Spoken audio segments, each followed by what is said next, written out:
The call came just before noon. The kind of call that makes your pulse skip, then pound. The principal's voice trembled on the line. "Mr. Hale, you need to come to the school now." No explanation, just urgency. By the time I reached his office, the police were already there. 2 uniforms, serious faces. One of them guided me into a smaller room, no windows, just a table, 2 chairs. He shut the door behind me. "What we found," he said, voice low, "is horrifying." He slid the flash drive across the table. My wife's work USB. My son must have grabbed it by mistake. I plugged it into the laptop. What filled the screen wasn't work. Not files, not reports, it was personal, private. And in seconds, my world stopped. I stared at the screen, frozen. Images, videos, messages. Not work at all. Intimate exchanges. Her face. His face. A man I knew. A man who smiled in my home, shook my hand, spoke to my son like family.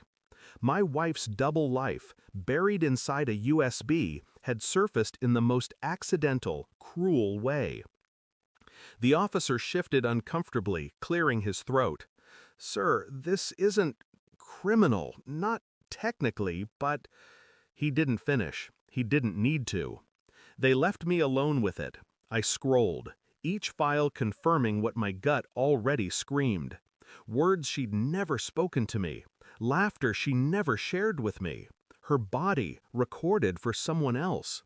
I wanted to slam the laptop shut. I didn't. I let it burn itself into me, every image, every line of text. I memorized the betrayal like scripture. When I finally walked out of that office, my face was calm. My son waited down the hall, confused but smiling, innocent. I held his hand. She had no idea yet. And that was the first advantage I took. At home, nothing changed. Outwardly, I ate her dinners. I laughed at her small jokes. I kissed her cheek when she left for work. But inside, I became a machine. Quietly, I gathered. Phone bills, call logs, bank statements. She grew careless. Patterns appeared. Afternoon meetings, hotel charges, numbers that repeated late at night. I pulled strands until the web began to show itself. There was no confrontation, not yet. Instead, I staged patience. A husband who trusted, a father who was steady. The role I'd always played, but now sharpened, deliberate. Every smile she gave me, I replayed in silence, asking, "Who are you really smiling at?" Every touch I dissected. Was it me you wanted, or was it habit?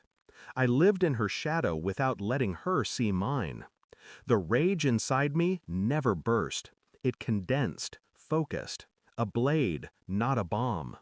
The final piece came in a manila envelope. DNA results. I didn't need them, but I wanted certainty, the kind no one can argue. Her lover wasn't just in her bed. He was in my bloodline, my son's bloodline. False paternity. I sat with it for hours. No shouting, no tears, just silence wrapping tighter around me until it became clarity. That night, I laid the papers on the kitchen table. She walked in, tired, heels clicking against tile. "What's this?" she asked, flipping through the pages. Her face drained. Words stumbled out, half excuses, half denials. I said nothing. I didn't need to. The silence between us was louder than any scream. The next morning, I played my move. At breakfast, I set the USB beside her plate. She froze. My son asked for more juice. I poured it calmly, never looking away from her. She knew. I didn't accuse. I didn't threaten. I let her drown in the evidence, in the knowledge that her secret was no longer hers. "Why?" was all I asked. A single word. Her lips quivered, her voice broke, her excuses tumbled. None of it mattered. The more she spoke, the smaller she became, and I stayed composed, unflinching. Because the power was mine now. Her lies stripped bare, her mask shattered. The look in her eyes told me she understood. She had lost me before I ever walked away.